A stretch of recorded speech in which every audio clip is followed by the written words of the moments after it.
All right, looks like it worked. Hey, what's up, everybody? This is Jay from the Big Buck Registry Deer Hunting Podcast, and we are starting another session of Facebook Live here using the Blue Jeans app. And I have two very special guests with me right now, Krystle Mahoney and Taylor Hance from the Whitetail Widowmakers. They were on episode 178 of the Big Buck Podcast back in December of 2016. Welcome, guys. What's going on? Not a whole lot, Jay. Just got off work a little while ago, and I've been waiting to do this show with you, man. Just been hunting and a little upset that turkey season just ended. We just got back from Kansas, and it ended here in Louisiana not too long ago. So we ended on kind of a crazy, not the way you want to end turkey season note. So I'm going through like turkey hunting withdrawals right now. Man. I got to get back, man. Like, we got to find one more trip to not end the way we did. So, but everything else has been good. How you been? I'm doing well. You know, I threw out that invite to come up and do a little fishing, and, turkey season's still on through the end of May. So if you guys want to jump on a plane and try to smack a longbeard up here, you're more than welcome. Dude, we would so take that if I had more vacation. Krystle's actually going to New York tomorrow, so she won't be too far from you. Gotcha. Yeah, I may just have to shoot on over and get some fishing, get a hunt in. Open invite. Whatever you guys need, you let me know. Nice. Well, as you may know and can see through the broadcast, that Mr. Phillips has not joined us yet. He may come in. He had a little mishap where a tree fell on a fence, and he's going to wrestle cattle up somewhere in Ohio. So he may join in. I'm hoping he comes on live using his phone so we can see what exactly he's up to right now. I thought that would be pretty cool. Yeah, that would be exactly what this show is supposed to be about, right? Exactly. Yeah, exactly. In the moment. Live action. Well, we'll see what he does. I'll monitor that. Do you guys want to check your feeds to see if you can get some of that stuff shared out? Oh, yeah. Let's see here. So I've got it on mine. Let's put it on, get it on the Whitetail Widowmaker page. And I'll try to field any questions as they come in. So anybody that's watching tonight, definitely shoot up any questions you have, and we'll read them for Taylor and Krystle.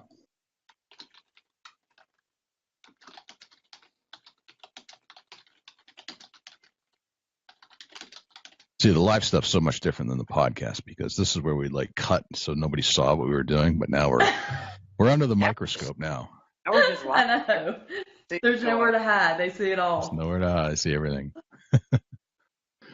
So, guys, tell us where you're at right now. Well, right now we are at our house here in West Monroe, Louisiana.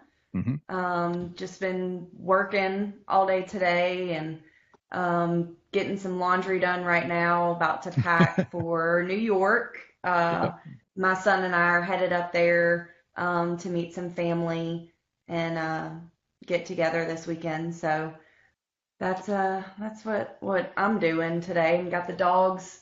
The dogs are put up. We've got Steve and Rue put up. Can you show us Steve and Rue? Can you see it? Can we bring a camera over there and see Steve? You want to see them? Absolutely. Definitely. Absolutely. Let's see. Let me see if I can flip this thing around. Oh, just kidding. Okay. There we go. All right. So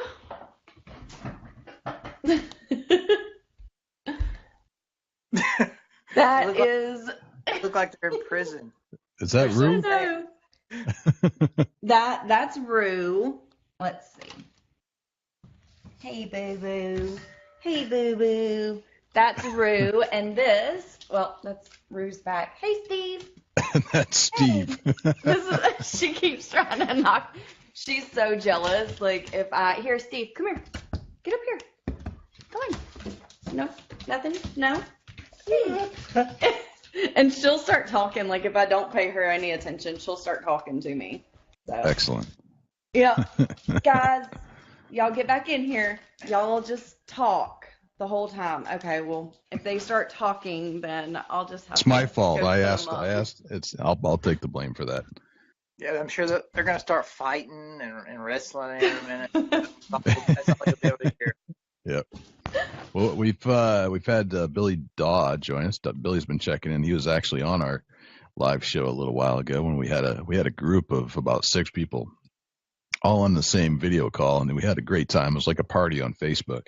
Man. So, hey, Nice. what's going on? How are you, Billy? Good to see you, man. And Matt Hyatt just gave us a thumbs up, so I know he's out there. Hey, Matt. What's up, Matt? Hey, bud. Hey, Krystle, did you end up getting it shared over to the page, or do I need to finish it up? Yeah, I'm doing it right now. Okay, I got it to my page. I got it to my page, and then the other to your page. Okay. So. Alrighty, I am putting it on there right now. Very cool. I just want to give a shout out to a couple of our sponsors for the live feed. Tonight's show is sponsored by Covert Scouting Cameras and the Horny Buck Seed Company. And we do have to give a shout out to Advanced Takedown Tree Stands, which is kind of how we all met in the first place, guys. Definitely. Yep. There it is, right there. There it is. The video that you actually made about showing you how you were setting up the tree stands, what kind of caught my eye. It was definitely one of those, it's a pretty basic video, but you look like you knew what you were doing. Well, oddly enough, the crazy part about that is that I had no idea what I was doing. I've never there you go. I've never been able to hang a tree stand by myself before. And I'm really, really independent, and I like to think that I can do everything by myself and I don't need anybody else, but hanging tree stands was not one of those things. So whenever we found Advanced Takedown Tree Stands, it was like, holy cow, this is so simple and like so, easy to move and everything like that. Like I personally, as a woman, can hang this stand. So whenever I realized that, oh my God, I can do this, I was like, we've got to tell the world about this. Like everybody needs to know that right. 3-step hanging process is amazing. And so that's why we had to do the video. And I looked like I knew what I was doing because I actually knew what I was doing with that tree stand. She did. Yeah, but that's a testament, right? So it's probably your early introduction into a tree stand, but yet you were able to figure it out because it's well designed. Yeah. Yeah. We knew what we were doing with the tree stand, but as far as that was awesome. Thinking back on that. That was when we had just started this. That was the very first video we ever put up on Facebook. That was one of the very first anythings we ever posted on our page was that video. And then we started getting, some feedback on it, and then you reached out and, we ended up meeting. Very cool. So it's West Monroe, Louisiana. Yep. Right. Okay.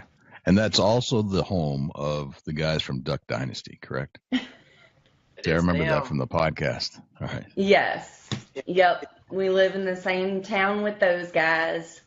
Mm-hmm. Yeah, it's crazy, man. We used to go places, and people would be like, where are you from? And we'd be like, Monroe, and they just kind of shake their head. Or we'd be like, West Monroe, actually, and they just shake their head even more. And we'd be like, well, we're like an hour east of Shreveport, and we're about, an hour and a half west of the Mississippi River, right up there in north central. And that's kind of how you had to judge it and just give people a general idea. And now you're like West Monroe, and it's right up there with like Baton Rouge, New Orleans, like as far as places that people recognize when you talk about Louisiana because of that. We were just in Kansas, and we actually ended up talking to one of the landowners that we were hunting on down there. And man, when we said where we were from, it was like his eyes lit up, and he ran inside, got his wife out there, and was like, they're from where Duck Commander's from, Duck Dynasty. Oh my God. And then they had a million questions, and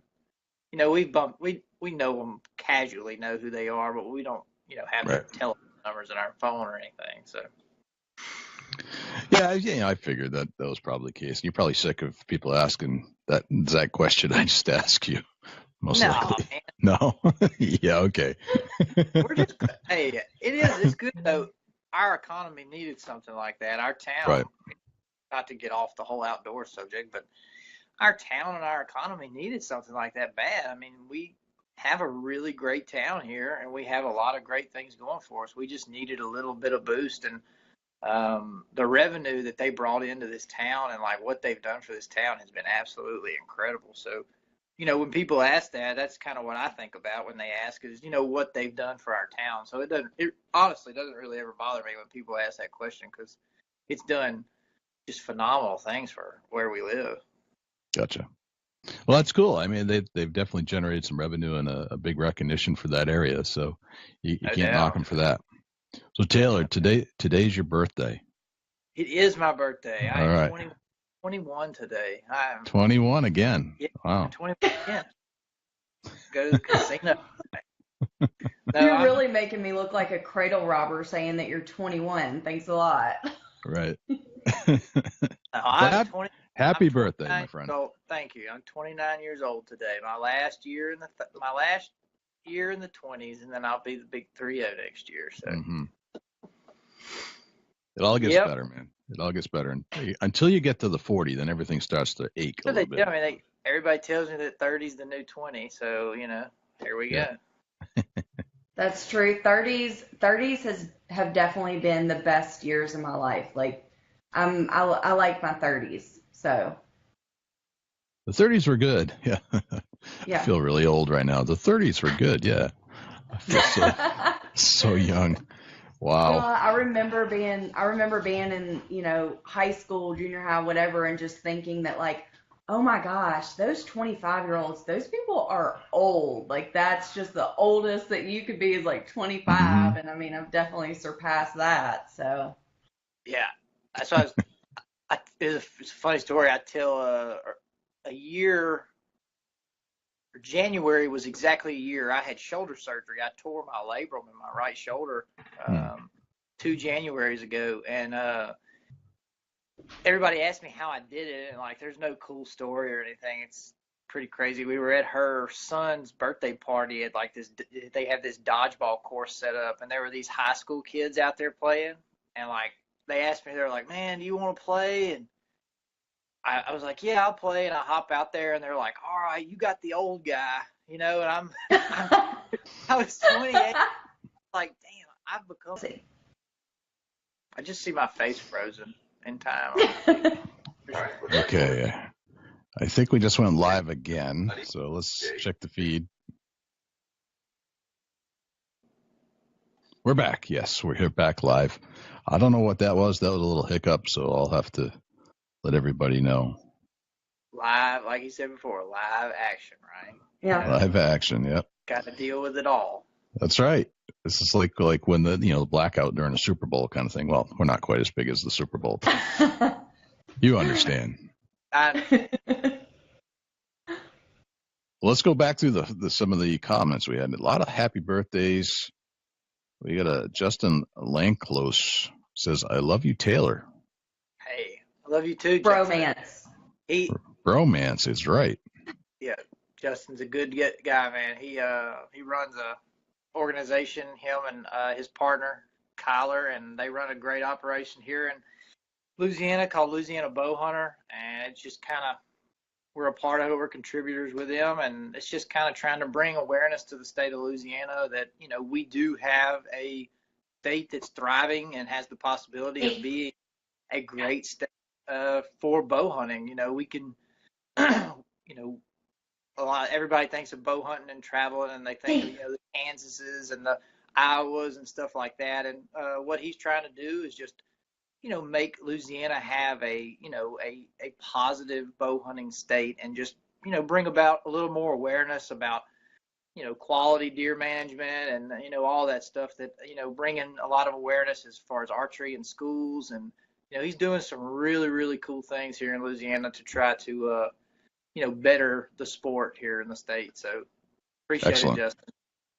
Very cool. We have Matt Hyatt has jumped back onto the rebroadcast of our live feed here. And John Klomp had said hello from Florida. So he's been checking in on the live feed as we've been doing this over the last few weeks. Hey, John from Florida. All right, I'm going to jump back over to the other feed and see if anybody else has rejoined us here.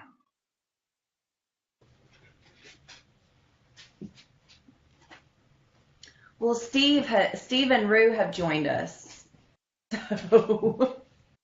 Who's that? Oh, the dog. Steve has made his way to. Steve is back on our live video show. Hey, Wiener. Yeah, I tell you what's crazy is that today is actually Steve's birthday as well. When we got really, Steve, yep. Mm-hmm. we got Steve a few years ago. He's 3 today, and when we got Steve a few years ago, we had him and we got him, at 6 weeks or whatever, and we ended up backtracking due to needing to find out some information about him for the vet. And we found out from the people we got him from that his birthday is May 11th as well. So me and Steve have the same birthday. What does that cake look like? That's what I want to know. Is it like half dog food, half birthday cake? Once a year, I just have to eat Old man. Like, it's just one of those things. I just have to do it. Sacrifices have to be made, man. For Steve. Steve. Exactly. So Steve needs cake too. Steve's like birthday cake. He gets lots of treats. He gets lots of treats on his birthday, so. Excellent. He's happy. Rightfully so. Steve, you've earned it. So, Krystle, on the behind you, you have some mounts. You want to tell us about what those deer are about? So, actually, there we go. This one is actually my very first buck. Okay. So, that's my first buck, and then this one actually is Taylor's first bow buck. Right there. That is actually Taylor's first bow buck. Okay. And then the coolest one on the wall, I think, is this one, which is my son's first buck. So Braxton is 8, and that is his very first buck. Okay. And that's these are all Louisiana bucks? Yeah. Yeah. Nice. And then there's Taylor's duck as well. Yep. My first it's a wall of first. All of first. Nice. Yep. My first bow buck, her son's first buck, Krystle's first buck, my first duck that I ever fired a gun at. I haven't never hit one since, but I hit that first one that ever flew by, and then on the very end, that was the first buck that I ever killed with a rifle. So they're all firsts. I'm an awful duck hunter. I am just awful. Oh man, we would rival each other then because it would be bad. I am a terrible wing shot. It is so bad. There's a story. I don't know if I want to share this live, but you got to. You have to. My friend Greg, who may or may not be watching right now, he's been my duck hunting buddy, and he's hunted with Dusty and Mike Behrman. We've done turkey hunting up in New Hampshire for turkey camp, and it's always just a lot of fun. But Greg and I have religiously gone out on opening day to duck hunt on this one pond. It's a marsh, just to do it. And usually the ducks are gone after the first shoot. You never see them again. Well, that one morning I was a little eager to get out and go hunting, so I set my alarm.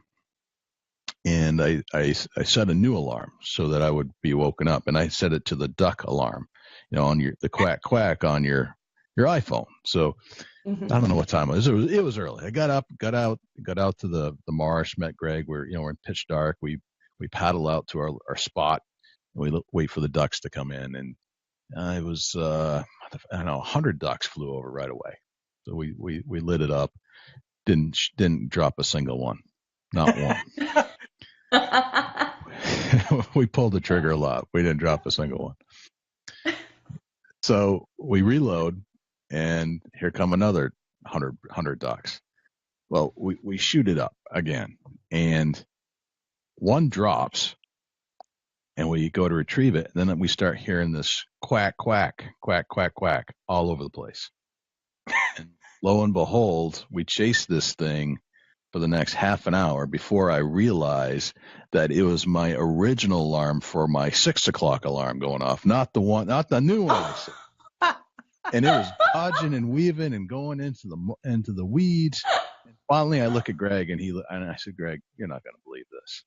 You are not going to believe this." And he's just looking at me like, "You're an idiot." Yeah. The sound was bouncing all over the place. So if that's any representation of how good a duck hunter I am, that's probably that is awesome. That's so funny.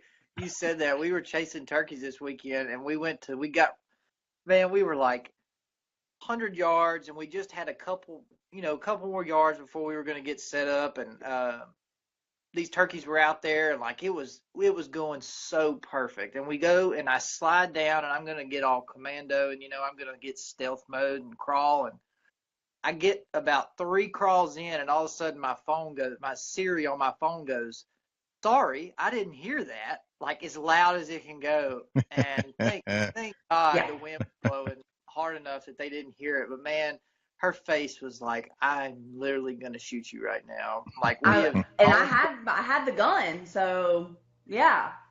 Yes. That's so bad. That's so funny, man. About the duck, I could just see you just wandering through the marsh trying to find this noise, and it's just in your pocket. We're in the canoe, and I'm just like, "Greg, paddle faster. He's outrunning us. We have to find this duck." And then you look back, like, what duck would actually? I've never seen a duck that got hit ever make a sound. Why would it be making a quack quack all through the marsh? Like, this is unbelievable. You get so in the moment, man. You don't even think about it. Oh yeah, you're so in the moment. Like, oh, you're there for one reason. It's to kill ducks. And there's one around here somewhere. It was just no doubt. So now I've shared that with the world. I've only shared that with a few people. Now everybody knows. Great. That's everybody. Hey man, I told you that I tore my shoulder playing dodgeball with a bunch of high school kids. You can tell that story. Good point. That's a good point. It's not a big deal. Right. So how is the turkey hunting going overall? Dodgeball with a bunch of high school kids. Stop it. I was trying to read if there were any comments, and the thing starts going off. Stop it. Man, we had an absolutely incredible turkey season this year.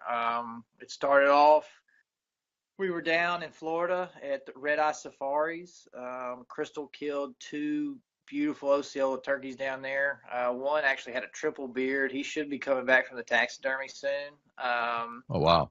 Nice. Yep. I missed one, which is, typical Taylor. And Krystle we ended up we killed 3 alligators, 2 pigs, and 2 turkeys on the trip. And it was, it was very successful. Anybody that wants to go to Florida and have a great time, I think Wayne's actually watching or had tuned in a little bit. Wayne Nichols down there in Florida, that is an awesome operation. Like, it is a truly just great place to go. So got that out of the way, came home. We've got a place here a lease that my dad has here that we can turkey hunt, and Krystle came out with me, and I called one up, and she killed him. And double beard here in Louisiana, which is not an easy feat to kill turkeys here in our home. It's actually in our hometown. We killed him in Southwest Monroe. And then, so at that point, like, the Grand Slam was very, in the picture. So we went to Kansas, and we went and chased Rios up there, and I killed my first turkey ever. He was a beautiful turkey. 10.5-inch beard. He had 1 1/8 inch spurs, and he was 24 pounds. He was awesome bird. And then I actually killed a bearded hen as well. She had a 7.5-inch beard. So it was a really good hunt, and then it was going great. It was going so good, and then we turned to Krystle, letting her really focus on killing a turkey, and man, it was probably the 2 most heartbreaking hunts I've ever been a part of. Like, So we get set up. I kill my turkey. We find this just beautiful setup. I mean, it's just absolutely, when I walked up on it, I knew turkeys were going to be there. And then we got out and we're going to get set up, and my turkey actually took off from where we knew they were going to be, and I ended up killing him like that. And so we do our picture thing, everything. So we go back, and Krystle's like, no, let's get set up right now. Let's go ahead and set up. There were 4 more gobblers with him, and I was like, no, let's just give them time. They'll be back. Like, they're not coming right back. So we go out there, take our pictures, do our thing, selfish Taylor, and then we come back, and sure enough, right where the turkeys were before and where we were going to set up, there's 2 longbeards and a hen just standing there strutting. And yeah, you got Murphy'd. Oh man, we watched always get Murphy. It was so much fun though, because we got to see so much cool stuff. We got to watch this bird.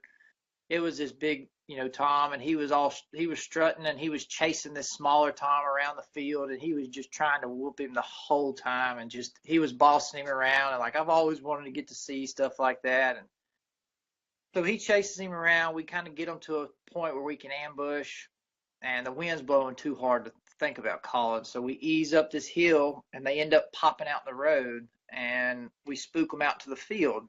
Well, it turns out it was a good thing, because we back down this embankment, and we're easing around, and we're literally on all fours crawling, as I was telling you earlier. We're on all fours crawling. Yep. And we get in this tall grass, and we're laying there on our hands and our knees in this tall grass, watching these turkeys out there about 300 yards out in this field. And, I mean, it's like 6:30, so we don't have a whole lot of time. We're really just watching where these turkeys are going to roost. And they ended up meeting up with 3 more gobblers. So it was like a total of 6 gobblers and 3 hens out in this field, and they're all just huge. And all of a sudden, Murphy decides to turn its course, and this one hen peels off, and the biggest Tom out of the whole group starts following her. And he's following her, and I'm looking at Krystle, and I'm like, this turkey's going to come right to us. Like, this turkey is actually going to come right to us. And sure enough, we're sitting there, and this turkey just keeps coming. And finally, we're sitting there, and all of a sudden, like, he's just there. And, like, we see him, he comes around this little bush, and he's, like, 10 feet. Well, when Krystle finally goes to shoot him, he's at about 3 feet. Like, literally, I could have grabbed him. And she jumps up to shoot him, and her safety jams. And, like, literally, we could not, with all my might, I couldn't get her safety off even after the turkey flew away. Finally, I laid it on a table and just smashed as hard as I could, and the safety let loose, and we oiled it and fixed it, and like, it was heartbreaking. And so we go back the next day and chase these birds. Just picture perfect. They fly down. They don't go exactly where we want to, but they go across the field. Gives us an opportunity to ambush them. We army crawl. We do everything you can. Like, we worked so hard for these turkeys. Like, we deserve these turkeys, man. And so we get to this spot, and we're set up, and all of a sudden, same exact thing. They're sitting on the edge of this field at like 80 yards, and there's no reason for them to come. And all of a sudden, this hen just appears out of the woods, and she comes straight towards us. And I'm like, holy cow, the same thing's about to happen. We're going to get sweet redemption. And hen walks right past Krystle's gun barrel, like at like 10 steps. She walks right there, and they're coming, and I'm just laid up in the grass, just not wanting to get seen. They walk right on by, and 30 minutes goes by, 40 minutes goes by, and like, no turkeys. I don't know where they're at. So I kind of ease up. I don't see the turkeys, and I look out in the field, and there's 2 turkeys going across the field. And I was like, crap, man, like, these birds are going to leave us. So we sit there for a little bit longer, and finally we're just like, screw it, let's go get something to drink, let's go get something to eat. Krystle stands up and takes about 3 steps, and they're laying down on the edge of the field at like 15 steps. They're laying there. So she just hits the ground, just collapses, and lays there. We give them another 20 minutes or so to come out. It's just steaming hot. So finally I was like, I tell you what, just get up, walk at them, and just shoot them when they get out. So sure enough, she stands up, does great. She gets to like 10 steps. Finally, she makes a little noise to make them finally stand up, because they never saw her.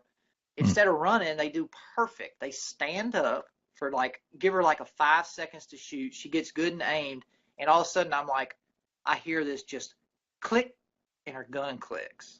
So obviously, I guess what had happened is that as we were crawling through the grass, her action had pulled back just enough to where it did not fire, and it wasn't seated on the bullet all the way, and it just clicked, and they got away. So that's how our turkey season ended, man. So it was hard. That was a hard pill to swallow for sure. But I mean, we had a great season. We killed 4, 5 birds between the two of us. I got to kill my first one. She killed her first one this year. Nice. We killed some trophy birds. The bird she killed here was he was double beard, 9.5 on one beard, 4.5 on the other. We had a great turkey season, so it was fun. That's awesome. For 2 non-turkey hunters that are just figuring this sport out, I think we did pretty good. So. Sounds like you did pretty good. I mean, that's a lot of birds to go down in one season. How many birds are you allowed? You can kill 2 here in Louisiana per person, and then you were able to kill 2 a person in Kansas as well. So gotcha. Yeah, we Krystle caught the bug, man. I guess we shouldn't say this on air since we are the Whitetail Widowmakers and all, but Krystle even told me on the way home, she was like, I think I kind of like turkey hunting more than I do deer hunting. That could be a problem. It is addictive. It is. It's crazy addictive. I mean, that's. Yeah. I think I kind of cut my teeth on turkey hunting, and before I even became a more serious deer hunter, I was out chasing turkeys, and it's a fantastic run. Oh, there's nothing like it. The gobbling in the morning, it's the noise and the adrenaline and just they're unpredictable birds. They don't have a path. You're not going to see a turkey trail going through the woods to where you can set like a deer trail. Right. They're unpredictable. They don't operate by anything but just fear. They literally operate their whole lives on fear and staying away from predators. They're not like another thing I tell Krystle and we laugh about. They're not like a deer where if a deer kind of sees you, it'll kind of do its head back and forth or it'll ask questions. What I like to refer to it as. A turkey asks no questions, man. If they even think that there's danger, they are gone. Yes. So, I mean, it's just a challenge. It's a chess match, man, and I think that's why we like it so much. Yeah, I love turkey hunting. I unfortunately and fortunately, all in the same breath, I tagged out in New Hampshire on the second day. So where I'm usually still hunting all month long, letting some birds pass because I just like to hunt the thing so much. This year, I just couldn't help myself. So yeah, one bird limit would be tough, man, because it is tough. It is tough. So now I'm turning my sights to get my son, my 9-year-old, his second bird. He got his first one last year. It's just shot a corker of a bird. So we're going to try to get him back on for the rest of the month. So I've got something to work for. Awesome. That's awesome. Nice. My son is mad at us right now because he was like, but I wanted to go turkey hunting. We're like, well, buddy, we didn't know that, because we don't really have a set spot around here. Next year we definitely will because I'm completely hooked. But we had to rely on invite from his dad this year to be able to hunt here in town. So, the couple chances that we got to go out there, my son wasn't with us, on that weekend. So he didn't get to go turkey hunting. He is not happy about that, and he wants a bird. So we're actually tossing around the idea of all right, do we go, the last weekend in May somewhere that it is still turkey season and bring him with us and get him a bird this year, or wait till next year so that he can get his first bird. But yeah, that, our Kansas trip, man, I literally, and thank you for leaving this part out, but since you had told on yourself earlier about the duck thing, I'm going to tell on myself. Okay. So the part that he left out about the hunt. So whenever we're laying there on the ground, and like he said, that bird was literally I mean, just steps. Like I think that Taylor could have reached out and grabbed his leg, and I probably could have leaned forward a little bit and probably kissed this bird. I mean, it was just red right here in my face. His big red, just ugh. Wow. So anyways, I go and, I was taught gun safety and all that stuff. Taylor's the one that taught me to hunt. And, he's always told me, like, you don't take the safety off until, like, you're ready to shoot. And, like, that it's going to happen. And, if you don't or if you do whatever, you always put the safety right back on. So when they stepped out in the road and, like, we dropped to the ground real fast, like, we were down on the ground. I thought maybe they might walk back up to us. So I had taken the safety off and I was ready to shoot. Well, then when we got back up to go chase them because they didn't come back in, put the safety back on. And we're laying down in the grass and, when I dove hunt and stuff, I have like one fell swoop, like a safety shoot. So, I mean, it's like an easy motion. So when we're laying there and I go to take the safety off and shoot, like I do, just thumb safety and then shoot, and it's not moving, I'm freaking out, so I kind of lean up to get some leverage on it. And I mean, this bird was literally about to walk on our heads. So we couldn't get it off and the birds are running off and flying off, and he grabs the gun to try to get the safety off, and he can't get it off either. And I take the gun back and I'm running after him because I'm like, eventually, surely I can get this off. And when there was no hope and they'd flown off and like they're not in sight anymore, like I literally started bawling like a 2-year-old. This like, is the part that you wanted to tell us? Oh, boy. Yes, I literally I dropped to my knees and I am sobbing uncontrollably like somebody just ran over my dog. And I've always, I've heard stories of grown men just crying when they miss a shot or didn't get, whatever. And like, I used to laugh at that. I'm like, oh my God, that's ridiculous. Like, it's just hunting or it's just whatever. Like, right. No, I literally felt like my whole world was crumbling. Like, I could not believe that just happened. So it got you. It got you bad. Oh my God, it got me so bad. So bad. And then for the very next day, for that to go down the way that did, I'm just like, no person can be this unlucky. Like, how does this happen? Like, okay, safety jam, I get it. Gun malfunctions happen, but the very next day, like literally that was going to be redemption. Like this was finally going to happen. And I mean, like the setup couldn't have been more perfect. And the work that we put into it, I literally we both, like our knees are so bruised. Like I have bruises like all over my arms and my elbow just from like army crawling. Like I am bruised up, and surely all of that work and after that heartbreak the day before this was going to happen. And man, when I heard that click, and I mean, I walked in like a champ. Like, I mean, it was like sniper moves, like the way that I was walking into these birds, and then click. Nothing. I'm just like, are you kidding? Like, this can't happen. And yeah, so why they call it hunting, right? That's why they call it hunting. That's right. They should call it heartbreaking. Humbling. What they should call that. Yes. Yeah. Humbling would be a wonderful term to use for it, because it is very humbling for all the time. Mm-hmm. Yeah. It has no barriers, that humbling move that so many of hunters have experienced over time. It's one of those things. Like golf, you have a great outing, and the next day you do exactly the same thing, and nothing goes your way. You just can't predict that stuff.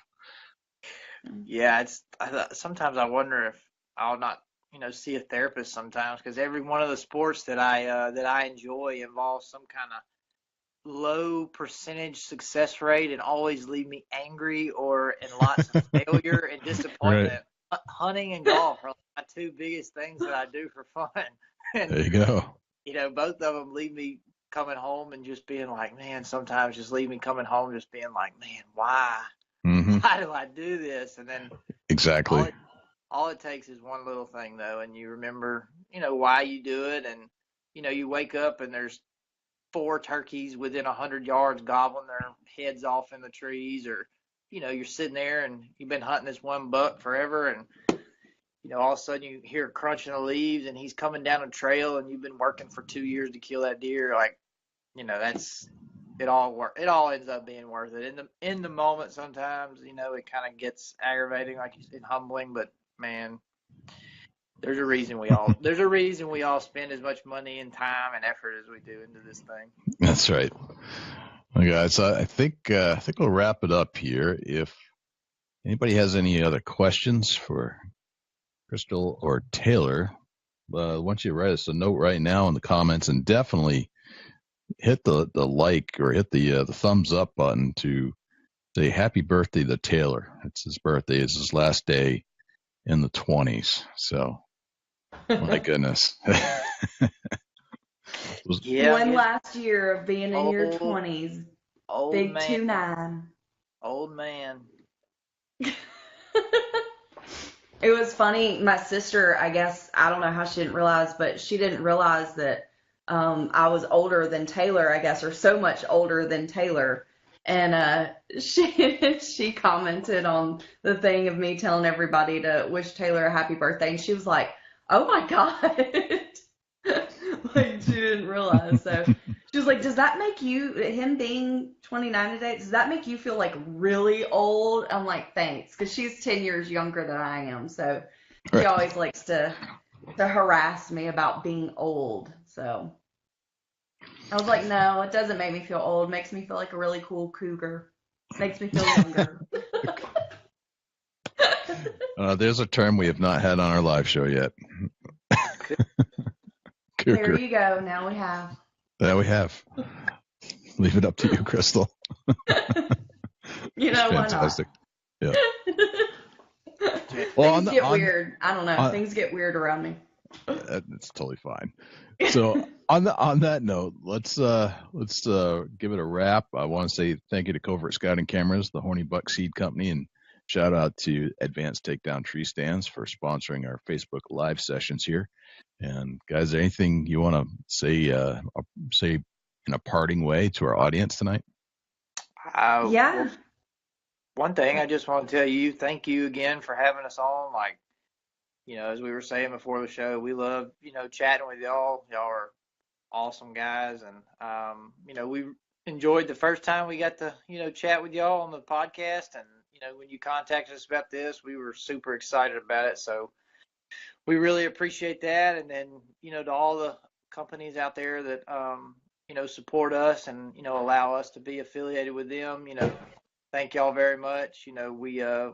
We couldn't have done it, on this turkey season that we had without, Dead Ringer and HHA and Mill Creek Valley Game Calls and, all the different companies. I'm sure Krystle will talk a little bit about some more of those. Tacticam, just, all those different companies that allow us to have quality products to make this, this hunt, a little bit easier, a little bit more successful, and just all those things. We're very appreciative for those companies, because that's kind of what we built this on, was,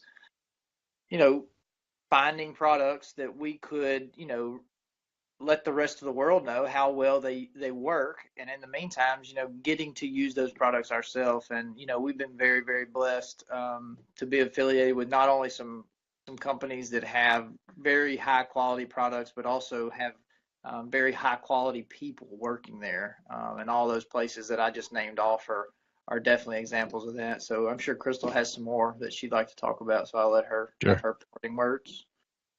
Yeah, for sure. We were, Matt joined us when we first got on Facebook Live here tonight. So yes. Matt is actually the owner of Landgea, LANDGEA.com. And that's actually where we buy a lot of our hunting products. You can get the Advanced Takedown Tree Stands on there. You can get a bunch of stuff. This is one of the things that we got for turkey season on Landgea.com. It's a gobbler gauge, and you can stick his spurs in there, and it pushes it up to where you can measure them. And then it also has the tape measure too, so we could measure our beard. So this has been a super, super neat little handy deal here. And then We got the decoys that we use too, and like the stalker decoy from there as well. Ultimate Predator makes an amazing stalker decoy, and then it also has some decoys that you set into the ground and the wind move them around, so they're really, really lifelike. So I definitely want to give a shout out to them about that. And then it looks like John asked, where can y'all check us out at? And you can check us out on Facebook. We have a Facebook. It's just Whitetail Widowmakers 3.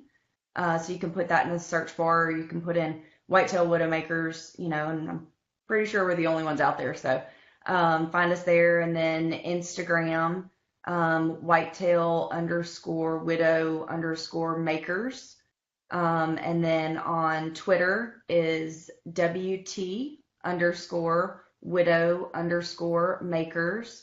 So you can check us out there as well. And then we're really excited about this. We now have our very own outdoors column that we write for. So we'll have a monthly column coming out. This month was the first month that we did that. It's for Delta Style. And it's also, you can, if you're not in town, you can also find it on thenewstar.com. And so this is actually the first. Oh, yeah. Isn't that cool? I saw you post that the other day. That's very cool. Yeah. Yeah, so we're going to have our own column there. And, and in this, like, definitely a shout out to Sitka for the hunting gear. Their women's line just launched. And you know what? We were just talking about the Kansas hunt, and we were army crawling through the field after those turkeys. So I was looking through the catalog because the Subalpine just launched, and then the women's line as well. And you can buy it. The dang women's line, they have a pant in there that have knee pads. And I'm just like, wow. Well, that would have been helpful in Kansas if I would have had those pants with the knee pads in them from Sitka. So I'll definitely be getting my hands on those. But and John said, happy birthday, Taylor. And Taylor, Justin said, where is your next hog hunt going to be? Justin, I'm really jealous that I don't have an invite for this. I like to hunt hogs. I mean, I like that. Stirring the pot. Yeah. I've two more, and I'll be quick. I just wanted to give another shout out to Justin down there in Louisiana bow hunter, doing what they're doing.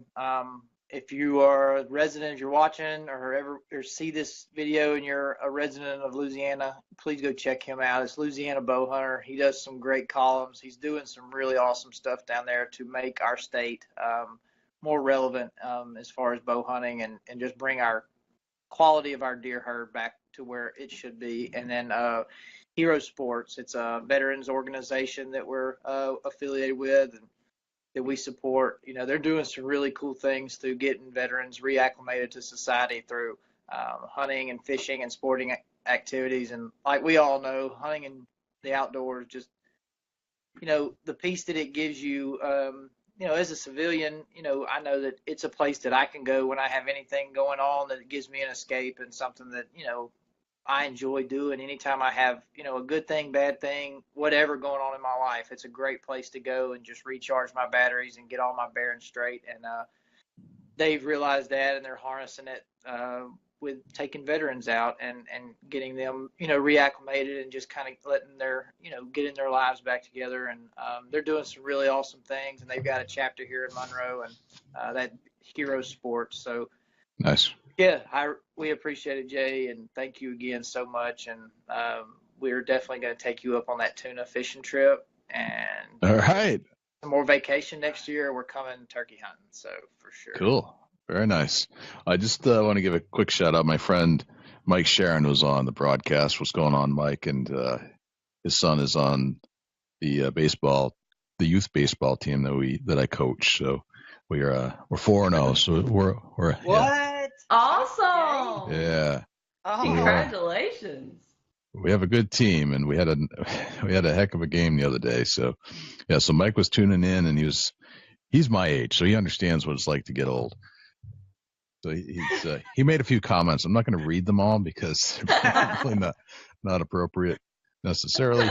I'm glad Mike was joining us, and Fred Bird is just checking out the show right now. I don't know if you know who Fred Bird is. Fred is the regional director for the NWTF around here, and I've got a little secret project we're working on with Fred, and stay tuned for that. It involves turkeys, let's put it that way, and podcasting. Awesome. Anything that involves, turkeys, podcasting, and Big Buck Registry and NWTF, man, I'm in on that for sure. So. Yeah, we're underway. Well, it hasn't launched yet, but just stay tuned for that. It's going to be fun. So, awesome. Well, excellent, guys. Everybody, thank you for tuning in tonight to the Big Buck Registry Live, and thank you to Taylor, Hance, and Krystle Mahoney for coming back and showing us where they live. I mean, we get to see your house. It's pretty cool. Well, thanks for having us. We always love talking with you, and just appreciate it. So thanks. Awesome. And I hope Dusty gets all of his cows wrangled. Together. That's get that fence fixed. I'll have to find out where he's at. Yeah. But I wish. Well, maybe we can go live with him in a second. We'll see what happens. But I know. Right, I'm going to kill the broadcast, but see you later, everybody. And thanks for tuning in. Thank y'all. Bye, y'all.